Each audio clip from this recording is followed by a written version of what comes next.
Nagkagulo sa labas ng Office of the Ombudsman sa Quezon City. Tinangka kasing pumasok doon ng ilang militanteng grupo para iprotestang imbestigahan si Pangulong Bongbong Marcos kaugnay ng flood control scandal.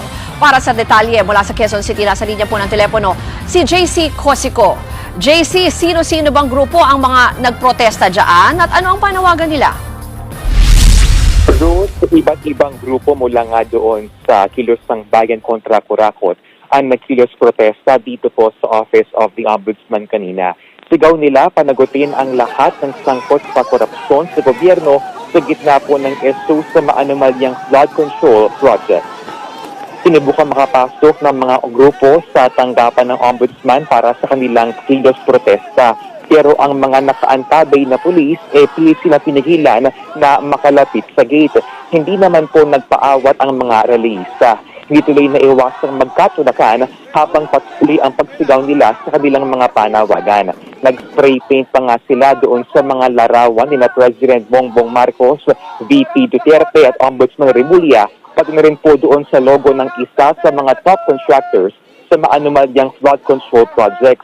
Giit po ng kilusan, walang dapat na cover-up o pagtakip ang Ombudsman sa kanilang investigasyon sa maanumalyang proyekto sa gobyerno. Pati rin si PBBM, dapat rin daw na hindi lusot sa investigasyon.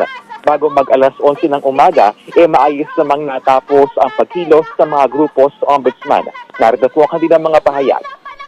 Mga kasamahan natin, kinasuhan na, may mga nakulong mga nagprotesta sa korupsyon, pero ang mga kurakot na mga nasa gobyerno, ang mga korap na kontratista, wala pa rin napapanagot, wala pa rin nakukulong.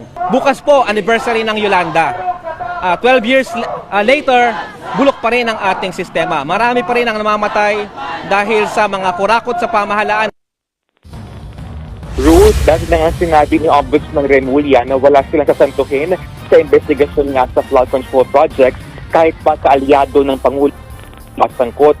Nagpaabot din ito na pakikiramay ang Office of the Ombudsman sa mga nasalanta ng Bagyong Tino. Isang special task force na rin daw po kanilang ininstruksyonan na gawing priority ng investigasyon nga sa mga flood control projects doon na biguro maprotektahan ang taong bayan sa hagupit ng Bagyong Tino. Ruth?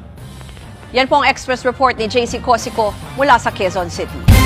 Mga kapatid, Ruth Cabalco, para sa mabilis na pasada ng mga balitang dapat niyong malaman, mag-follow at mag-subscribe sa social media pages ng News 5.